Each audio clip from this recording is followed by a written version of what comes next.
রাজধানীর Mohakhali wireless gate এলাকার ১ নম্বর সড়কের ৩০ নম্বরে এই ৬তলা ভবনটি হেলে পড়েছে। শুক্রবার ভূমিকম্পের সময় ভবনটি উত্তর দিকে আরেকটি ভবনের ওপর হেলে পড়ে যায়। এরপর থেকে আতঙ্কে রয়েছে পার্শ্ববর্তী ভবনগুলোর বাসিন্দারা। এলাকাবাসী বলছেন, ভবনটি রাজুক কিংবা সিটি কর্পোরেশনের অনুমোদন ছাড়াই তৈরি করেছে। এই ঝুঁকির মধ্যে ভবনটিতে মানুষ বসবাস করছে। এলাকাবাসীর বাধার মুখেই ১ কাঠা জমির উপর ৬তলা ভবন করেছে বাড়ির মালিক। ভবনটি হেলে পড়ার পরেও তিনি কোনো পদক্ষেপ নিচ্ছে না বলে অভিযোগ স্থানীয়দের। যে বিল্ডিংটা ৬তলা, এটা প্রায় ১-১.৫ হাতের মতো হবে, উত্তর দিকে ঢলে পড়েছে। এটা অনেকটাই ঝুঁকিপূর্ণ।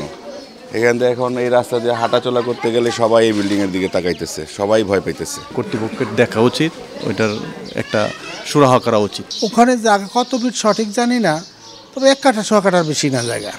অনেক বাধা দিয়েছি, একবার আমরা একটা ফ্লোর ভাঙাইছিও। রাজধানীর সায়েদাবাদের স্বামীবাগে মিতালি স্কুল গলির ৬তলা এই ভবনটিও হেলে পড়েছে। ভবনটি বিল্ডিং কোড মেনে করা হয়নি। এই ঝুঁকির মধ্যেও ১৩টি ফ্যামিলি থাকছে ভবনটিতে। এলাকার মানুষ ও আশপাশের ভবনটির মানুষরাও রয়েছে আতঙ্কে।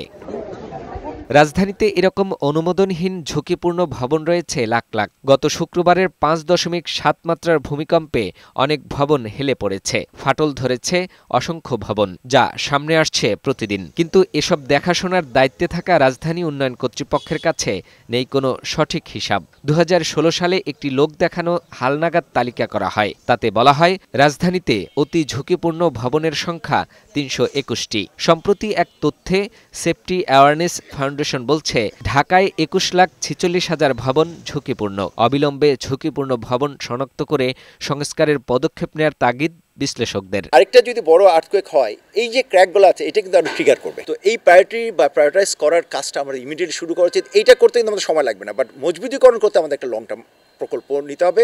বাট এইটা সরকারের কোনো অর্থ ব্যয় নাই। আমি মনে করি যে এই সরকারের পক্ষে ইজিয়ার। পলিটিক্যাল গভর্নমেন্ট সম্ভব, কিন্তু এখন যদি আমরা না শুরু করি, আমরা কোনোদিনই আর শুরু করতে পারবো না। বিল্ডিং কোড না মেনে ভবন তৈরি করলে দুর্ঘটনা আরও বাড়বে। রাজুকের উদাসীনতাকেই দায়ী করলেন নগর পরিকল্পনাবিদরা। নির্মাণের ক্ষেত্রে এবং আমাদের যে নিরাপত্তার ক্ষেত্রে কোনো ধরনের ছাড় না দেয়, এটা একটা শুরু দরকার, এবং এই শুরুটাই তো হচ্ছে না।